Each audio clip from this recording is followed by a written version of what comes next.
bienvenue dans le podcast de Cara Luga. Je suis de retour après 4 semaines d'absence et une semaine après la nitite. Nous sommes le samedi 13 avril. Aujourd'hui, on va parler de un projet fini, 2 projets en cours et de beaucoup d'achats. Voilà, suite à la nitite, il y aura beaucoup d'achats. Alors, le premier projet... Ah si, il y aura aussi un cadeau. Vous allez voir tout l'ensemble. Le premier projet, le projet fini d'ailleurs, fait partie de ce cadeau. C'est pour l'anniversaire de ma copine Nelly. Donc, Jessie Della Luna. Donc, c'était ce que je commençais à tricoter la dernière fois et que je ne vous ai pas montré en vous disant que je ne montrais même pas la laine parce qu'elle allait la reconnaître. Quand j'ai recommencé les podcasts il y a 3 mois, je vous ai parlé d'un châle qu'il fallait que je termine, il me semble, ou alors j'en avais parlé sur mes 9 projets 2019. Bref, d'un châle que je faisais pour le mariage de Nelly, justement, sauf que ce mariage a eu lieu en septembre 2018, et donc je n'ai jamais fini ce châle. J'ai eu des gros doutes dès le départ par rapport au rendu de la dentelle et bref, j'arrivais pas à avancer dessus. C'était un moment où je tricotais plus en plus. Donc voilà, donc je me suis beaucoup excusée et je l'ai pas fini pour le jour du mariage. Et quand on en a reparlé il y a pas longtemps, en lui montrant le rendu de la dentelle, Nelly était d'accord avec moi pour dire que c'était pas génial. Donc j'ai rembobiné la laine qui est de la Lace Drops coloris naturel. Tout simplement, et en se disant que voilà, je le rendrai la prochaine fois que je la voyais. Et Nelly tricote, elle tricote pas beaucoup et pas très vite, parce que voilà, c'est comme ça, elle fait aussi beaucoup de broderie, beaucoup de crochets, et puis elle a des douleurs aux mains qui l'empêche souvent de tricoter. Et donc je me suis dit que plutôt que de lui redonner 2 pelotes de lace dont elle ne ferait je pense rien, j'allais lui tricoter un châle pour son anniversaire, qui était le 1er avril. Donc j'ai regardé un peu dans mes favoris, dans ses favoris d'abord, et puis j'ai pas vu grand chose, il y avait des châles en dentelle, etc. mais des choses qui pouvaient aussi correspondre à la quantité de laine qu'on avait donc, et à moi aussi mon envie de tricoter, parce que j'aime bien faire plaisir, mais tricoter pendant 3 semaines, il faut aussi que ça me plaise un petit peu, pour que j'ai envie de continuer, donc voilà. Et en fait, en recherchant un peu, je me suis souvenue du châle Nurmilintu, donc je ne sais plus du tout qui est l'auteur, le designer. C'est un châle qui a des sections en mousse et des sections en dentelle, parce que je voulais un châle quand même assez léger pour le printemps. Nelly aime bien la dentelle, et donc on avait 2 pelotes de lace que j'ai tricotées en double, donc j'avais 400 mètres de fil, ce qui correspond exactement au métrage qu'il faut pour le Nurmilintu. Donc le voilà. Hop, on commence par ici.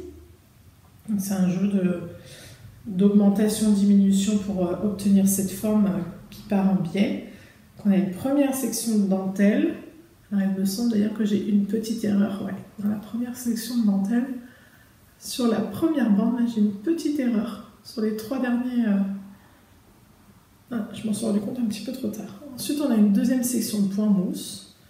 Puis une deuxième section de dentelle.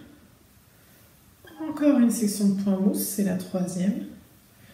Et encore une section de dentelle, ici. Normalement, le châle s'arrête après cette section de dentelle. Moi, il me restait de la laine, et donc je me suis dit que j'allais refaire un petit bout de mousse. Normalement, c'est un modèle gratuit, donc je ne dévoile rien. Normalement, il y a 18 rangs de point mousse, parce que un motif de dentelle, c'est 9 mailles. Et vu qu'à chaque rang de point mousse, on augmente d'1 maille. Voilà. Donc j'ai commencé ma section de point mousse, puis je me suis rendu compte que j'aurais pas assez de laine pour faire les 18 rangs, pour les 18 augmentations, et j'en ai fait que 9, histoire d'augmenter d'un motif de dentelle, et j'ai refait toute une section de dentelle. Donc j'ai augmenté de toute cette partie-là, plus la dentelle du bas, tout ça. Et Pour la finition, normalement, c'est une bordure en picot. Alors déjà, je trouve pas ça très agréable à tricoter, les picots. De deux, je suis pas fan du rendu.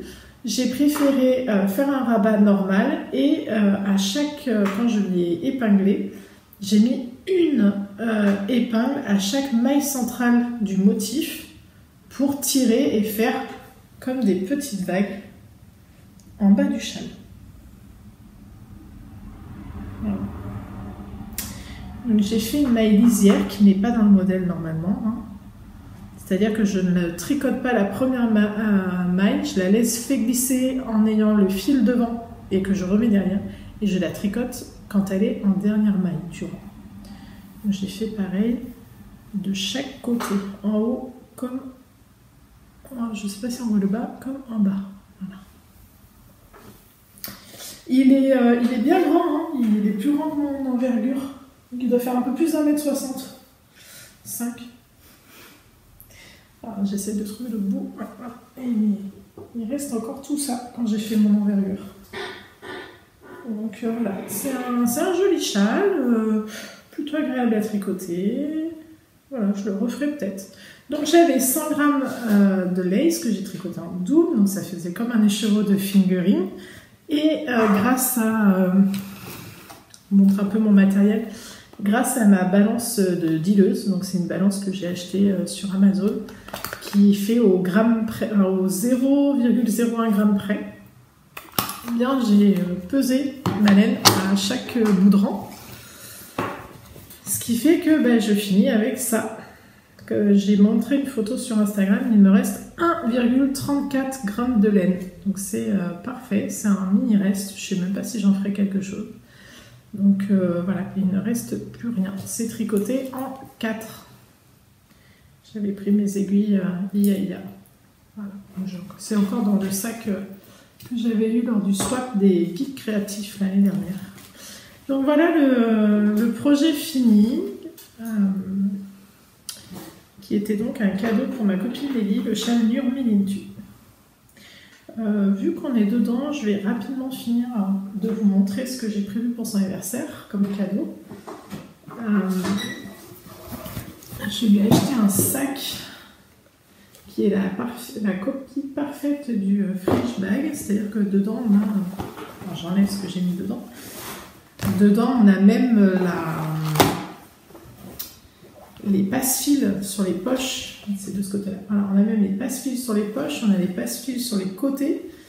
Voilà, je l'ai acheté chez Flying Tiger et je l'ai acheté quand j'étais à Rome, pendant les vacances de Toussaint. Nous sommes allés à Rome, je l'ai vu et je l'avais acheté en pensant à elle, en me disant que je lui offrirais soit pour Noël, soit pour son anniversaire. Et puis à Noël, j'en ai cousu un. Donc là, voilà. Ça, un paquet de gâteaux des palais de la mère Poulard au citron, parce que c'est nécessaire d'avoir toujours un peu de douceur dans un monde de brut. Avec ça, je lui ai pris, j'ai trouvé des jolis torchons, voilà, comme ça, et à paillettes, on ne voit pas les paillettes dans celui-là, et c'est dans l'idée où, vu que Nelly coud beaucoup, c'est dans l'idée du nid de la linotte, où ces sacs à projet, elle les fait à partir de jolis torchons qu'elle trouve. Donc je m'étais dit que j'allais lui offrir ça, puis elle se ferait un joli sac avec sac à projet ou une trousse, enfin voilà. Je les ai trouvés très sympas, très jolis. Et puis la dernière partie du cadeau, c'est ceci. Voilà, elle n'a pas pu venir avec moi la semaine dernière, donc j'ai pensé à elle. Voilà. On en reparle tout à l'heure, donc là c'est le modèle qui était bleu-vert. Et on en reparle tout à l'heure parce que ça va avec le reste de la médite. Donc ça, c'était pour le cadeau que je fais pour Nelly. On va passer au projet en cours. Donc en cours, j'ai repris mon vortex. Alors je l'ai repris seulement il y a 2 jours parce que j'ai fini. Alors c'est pas dans ce sac-là. J'ai repris mon vortex, je l'ai repris il y a seulement 2 jours parce que avant je faisais le châle pour Nelly. Donc voilà, j'avais fini le carré central la dernière fois. Enfin, vous voyez, mon progress keeper, il est là. Voilà, j'ai dû faire une répétition et demie. Voilà, ça avance. Il faut que je ne le monte pas plus, et puis j'en ai déjà parlé plein de fois. C'est toujours les laines de la pelote vagabonde.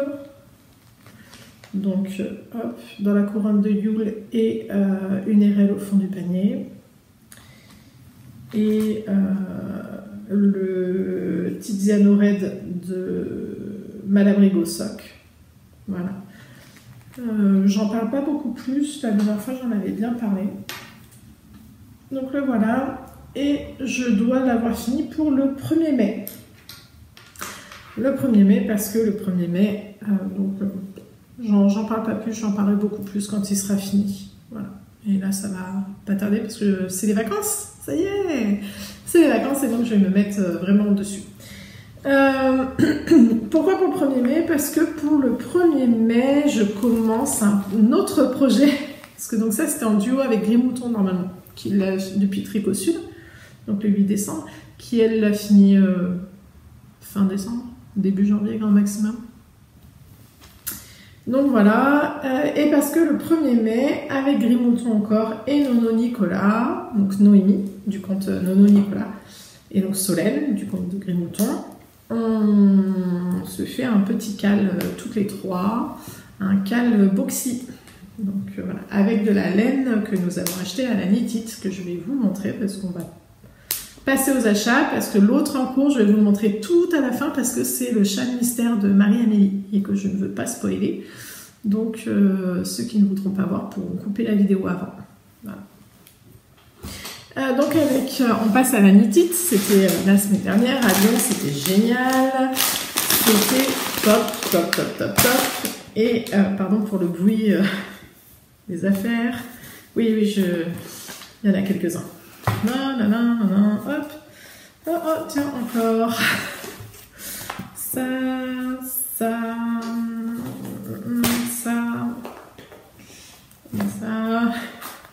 et encore.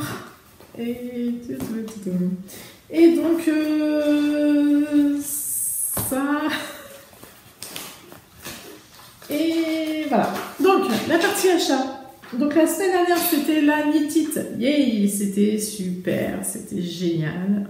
On s'est éclaté. C'était vous avez peut-être marre d'en entendre parler. Il y avait 25 exposants de laine, plus les exposants de nourriture. Bon, nous, on n'en a pas trop profité, parce que quand on est descendu avec Solène, Grimouton, Swazik, Nirbis et leur amie Amandine, il me semble. Je suis pas très bonne en prénom. Désolée. Il n'y avait plus rien à manger, et donc on est parti à Confluence pour manger à Burger King. Ouh, Knit-It. Donc voilà. Et bon bref, donc moi je suis arrivée dès le matin, mon train est arrivé à 10h05 je crois à Perrache, donc j'ai dû arriver à 10h15 à la Knit-It avant qu'il y ait le gros rush et avant qu'il y ait surtout trop de monde et donc que les entrées soient fermées le temps que d'autres personnes sortent pour des raisons de sécurité.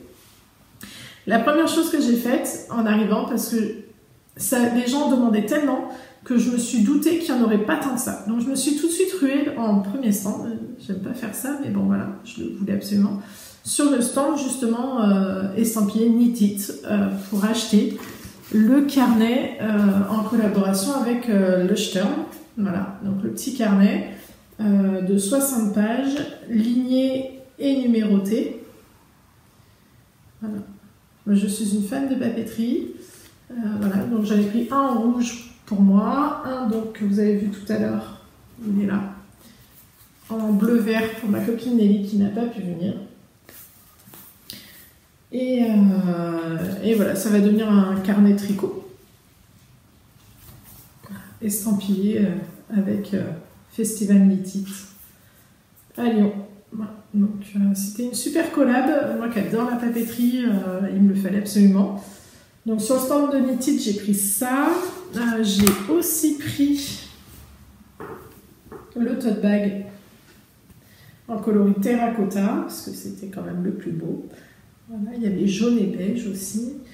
J'ai aussi pris les pins de la Knit-It. Donc ça, c'est l'ancien modèle de pins que je n'avais pas eu, parce que la Knit-It que j'ai faite, il n'était pas dans les goodies. Et quand j'ai vu qu'il était disponible, je l'ai pris, parce que je l'aime beaucoup. J'ai pris le pins du festival Knit-It à Lyon. Et voilà, j'ai pris ça au stand au stand de la Knit It. Ensuite, j'ai retrouvé Solène, parce que ça je l'ai fait avant même de retrouver Solène, je voulais tout de suite m'occuper de ça. Ensuite, qu'est-ce que j'ai fait comme premier achat? Alors, on a fait un tour, on allait voir les exposants, je suis super contente parce que j'ai vu Margeva, j'ai vu Imogen, j'ai vu Angélique de The Willy Skin qui est géniale, qui est super, j'ai revu Anna, j'étais contente de revoir Anna. J'ai revu les filles du chat qui tricote, salut Camille, salut ta sœur qui avait un magnifique Ivy Line et je crois que c'est Pauline mais je suis pas sûre donc je vais pas dire de bêtises, bref. Et voilà, donc on a fait un tour, on a regardé et sur le stand de The Willy Skin, j'ai acheté une très belle laine, une jolie single qui était marron glacé. Alors, il y avait un petit problème à Knit It, je suis pas la seule à en parler, c'était au niveau de l'éclairage.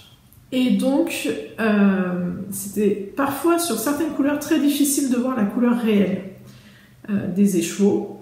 Et donc, j'ai acheté ce joli marron glacé en single, qui était un peu nuancé, etc., dans l'idée de m'en faire un boxy. Et puis, le midi, quand nous sommes allés manger et que j'ai sorti les écheveaux de mon sac, ils étaient magnifiques, mais ils avaient un reflet violet qui, moi, ne me plaisait pas.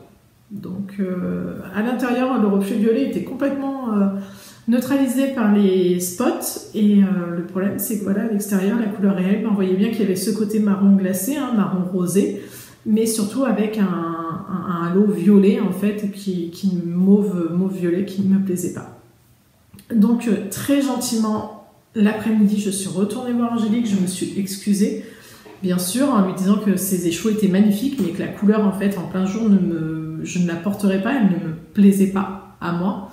Voilà. Et donc, Angélique, très gentiment, m'a permis de les échanger. Donc, j'avais pris 4 écheveaux pour un boxy. Et je les ai échangés contre... finalement, j'en ai racheté un 5e en plus. Donc, je les ai échangés d'abord contre ces 3-là, qui sont aussi de la single. Donc, on a le coloris jeans. Donc, un joli bleu jean, nuancé. Il paraît plus foncé là, à la caméra. Le coloris Milky Way. C'est du 100% Superwash Merino.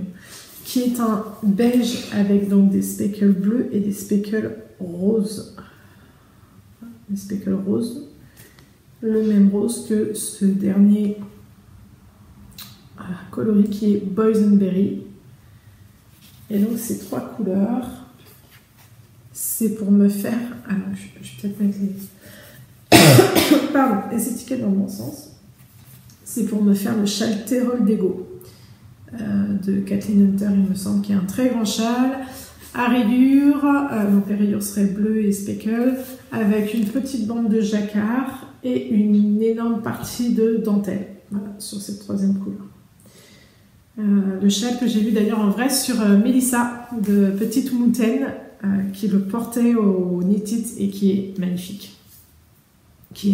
Ce châle est une beauté. Donc je le voulais et j'ai acheté de la laine pour. J'ai dit que j'avais acheté 5 écheveaux finalement chez Angélique et donc j'ai pris aussi en Fingers Crossed. Donc là cette base là c'est Single Lady. Voilà, ça va single et donc en Fingers Crossed j'ai pris ces 2 écheveaux. Alors c'est la couleur Pecan Pie. Ils ne sont pas du même bain. Effectivement, celui-là est un peu plus... celui-là est un peu plus rouge, orange-rouge. Mais ça ne me dérange pas. Je vais faire avec le châle Canu. Donc le châle qui est sorti en collaboration pour la Knit It. Il me semble... Je ne sais plus qui l'a fait. Il me semble que c'est Lilophile qui l'a fait. Je vais vérifier.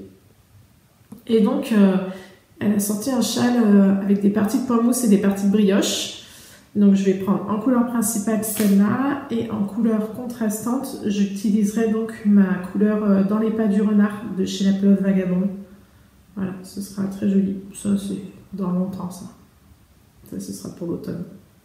Parce que j'ai bon espoir de le mettre avec autre chose. Donc voilà, c'est super bon. Ça, c'est du retordu, c'est super bon. C'est super. C'est aussi du 100% Superwash Merino. Swazik l'a testé et elle le portait et il est super beau. Et en plus, elle l'a fait avec 4 mini écheveaux à la place des deux écheveaux principaux. 4 mini dont les couleurs différaient un peu et on voyait bien le changement de couleur à un moment. Pareil, Angélique l'avait fait et elle aussi elle avait un changement de couleur entre ces 2 écheveaux principaux. Et c'est pas gênant du tout la démarcation. Donc c'est pour ça que je lui ai acheté ces 2 écheveaux là, même s'ils sont pas du même bain. C'est franchement pas gênant. Donc ça, c'est tout ce que j'ai acheté chez The Woolly Skin. Voilà. Et je lui ai acheté aussi son pins, qui est très joli. Petite tête de mouton. Donc voilà. Donc ça, c'est en revenant l'après-midi que j'ai fait l'échange, en m'excusant platement auprès d'Angélique. Le matin, j'avais acheté autre chose. J'étais passée chez Imogen. Je voulais absolument voir en vrai la laine d'Imogen. J'ai pas été déçue. Les couleurs sont super belles. Et j'ai craqué sur voilà, sur cet indéfinissable bleu noir. Donc il y a du bleu et il y a du noir. C'est un bleu marine très très très foncé qui s'appelle Fisherman. Donc je l'ai pris en base Kubrick, Fingering Superwash, en 100%, 100 grammes 400 mètres. Le coloris Fisherman. Et voilà, c'est chez Imogen. J'ai pris 4 écheveaux. Alors, c'était... J'ai le bout de carton. Je ne sais pas ce que ce sera. Moi, j'ai besoin de 4 écheveaux pour un pull. Donc, je trouverai largement un pull en fingering. Sachant que quand je suis rentrée à la maison et que je les ai montrés à monsieur, monsieur a dit « Ah, c'est pour moi !» Donc, on verra. On verra. Je vais peut-être devoir me battre. Voilà, ils sont super beaux. Ah, voilà, il y a la lumière qui vient dessus. Donc voilà, ça c'était chez Imogen. Et ensuite l'après-midi, donc on a continué à se balader quand on est revenu et j'ai craqué chez Nathalie de By Night. Je lui ai pris sa laine à Donegal. Donc c'est 85% mérinos, 15% viscose. Je lui ai pris sa base naturelle qui était à 15 € les chevaux. Donc en naturel c'était 15 € et quand c'était teint je crois que c'était 20 ou 22 peut-être. Enfin voilà, c'est sa base Milky Way. Et donc ça, j'ai 4 écheveaux. 4 écheveaux, tout comme Solène de Grimouton qui a les 4 mêmes écheveaux et Noémie de Nono Nicolas qui a les 4 mêmes écheveaux aussi pour notre cale boxy. On fait toutes les 3 le même boxy avec la même laine. Enfin, pas le même boxy justement, parce qu'il y en a... Moi, je vais faire le V-neck, mais en agrandissant l'ouverture. Je crois que Noémie a dit qu'elle allait faire le normal, parce qu'elle le porte souvent. Et je crois que Solène se demande encore quel modèle elle fait. Donc voilà, mais on fait avec la même laine. Donc ça va être marrant. On s'est retrouvés toutes les 3 au même moment à acheter la même laine. Donc voilà, on s'est dit qu'on le ferait ensemble. Donc ça, on commence le 1er mai. Notre cale boxy en By Night Nathalie. En même temps, By Night très gentiment nous a offert des badges. Hop, et hop, en orange et en blanc. Voilà. Merci beaucoup Nathalie. Donc ça, c'est une partie des achats. Après, il ne me reste plus qu'une chose à vous montrer en achat. Ça va. Enfin, en achat Onitit. Après, j'ai passé ma journée à passer devant le stand des petits pains parisiens. Et il y avait une couleur de single magnifique qui était au bord en plus, donc on la voyait tout le temps quand on passait. C'était leur coloris toffee qui était un caramel avec des taches, pas noires, mais café un peu, tellement c'était plus foncé. Cette couleur elle était juste splendide. Je crois que Anything Journée l'a acheté en Elodie, donc elle l'a acheté mais pas en single. C'était un single où elle avait vraiment ses reflets. Elle l'a acheté en retordu, donc en basique, des petits points parisiens. Ça va être super beau. Et puis il y avait une autre couleur pas loin qui me rentrait dans les yeux en permanence. Et puis j'ai passé ma journée à passer devant, à la regarder, à me dire qu'elle était magnifique, mais que c'était pas raisonnable parce que c'est le genre de coloris que j'adore, mais que j'ai du mal à porter. Enfin voilà. Et puis bah à 16h30 devait arriver ce qui arriva. Je suis repassée une dernière fois, il restait 3 échos et j'ai pris les 3 échos. Voilà. Donc ce sera pour un accessoire. Je vais faire un grand châle avec parce que moi un pull comme ça je ne le porte pas, hein, c'est sûr. Alors moi qui étais sur des couleurs plutôt unies ou alors avec des speckles mais qui s'accordent avec une autre couleur, etc. Eh bien j'ai complètement craqué. Et donc j'ai acheté 3 échos de single. Pardon. Coloris praline. Donc en plus je pense que le coloris, je ne sais pas s'il a été créé pour l'occasion, mais bon, ça parle bien de Lyon avec les pralines roses parce que le voici. Ouais, c'est ça.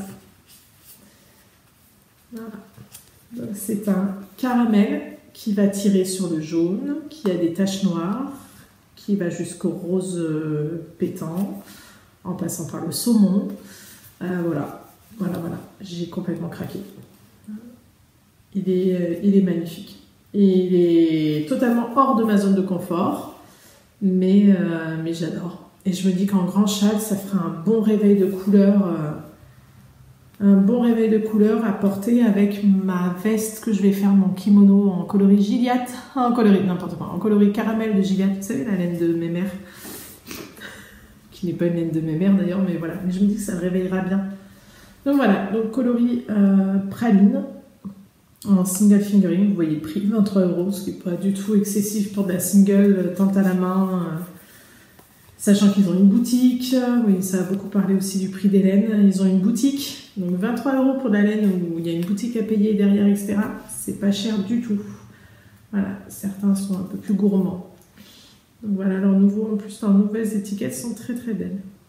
Donc voilà, ça c'est le dernier craquage du Knit It.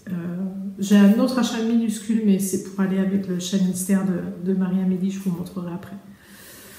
Donc voilà, j'ai un petit peu craqué, hein. Je suis à 4 et 4, 8, 8 plus 3, 11 et 5, 16 écheveaux. Sachant que moi quand je suis arrivée, j'ai livré 4 écheveaux à Mathilde de Ambiance qu'elle m'avait acheté sur un Destache il y a déjà 2-3 mois. Donc ça fait plus 14, non n'importe quoi, plus 12, donc moins 4 c'est ça, moins 4 plus 16 ça fait plus 12 pour le stage sous contrôle, sachant que j'étais à moins 9 il me semble, donc je suis repassée en positif. Il va falloir tricoter. Mais bon, quand le vortex sera fini ça va faire moins 3, j'ai bon espoir que ça parte assez vite. Mon dernier achat d'Unity, je vous montre avec le Myristica, donc le Myristica Shawl, le châle mystère. J'ai un dernier petit achat que j'ai reçu le jour même où j'ai fait le dernier podcast, pardon, mais juste après. Donc pour le coup, j'ai pas pu vous le montrer. Et c'est une pochette de chez Madame Manon. Voilà, jamais sans mon tricot. Une pochette zippée qui a plutôt une belle contenance, hein, quand on met un écheveau devant. Pour un projet, un écheveau, ça passe parfaitement. Même peut-être à 2 échevaux, ça passe, je pense. Voilà, très joli, en coton organique, qui fait ses dessins, qui les imprime. Je m'en suis pas encore servie. Et cette petite carte de remerciement qui est très belle aussi. Voilà, j'avais sur mon tricot. J'aimais beaucoup plusieurs autres modèles, puis j'ai été sage et j'en ai pris qu'une seule. Donc voilà. C'est sur sa boutique Etsy, je ne sais pas si elle en refait ou si elle va en refaire, mais je pense, hein, parce que ça a vraiment bien fonctionné. Elle fait aussi en tote bag. Donc voilà. Bon, ça a été rapide. Voilà. Donc je vais dire au revoir à tous ceux qui ne veulent pas voir le châle mystère de Marie-Amélie. Au revoir. On se retrouve, alors nous sommes, on va se retrouver mi-mai, entre début mai et mi-mai. Peut-être mi-mai plutôt, oui, pour faire un mois. Et puis, à la prochaine. Au revoir. Bon, alors, ce qui reste, vous voulez le voir, hein? Bon, j'ai attaqué le châle mystère de Marie-Amélie. J'ai fait qu'une seule section, qu'une étape. J'ai fait que la première étape, pas la deuxième encore. La deuxième étape est sortie mardi, mais je ne l'ai pas encore fait parce que je voulais finir le châle pour Nelly. Et hier, je me suis remise à mon vortex sans penser que j'avais le Myristica Shawl à avancer aussi, que je pouvais avancer.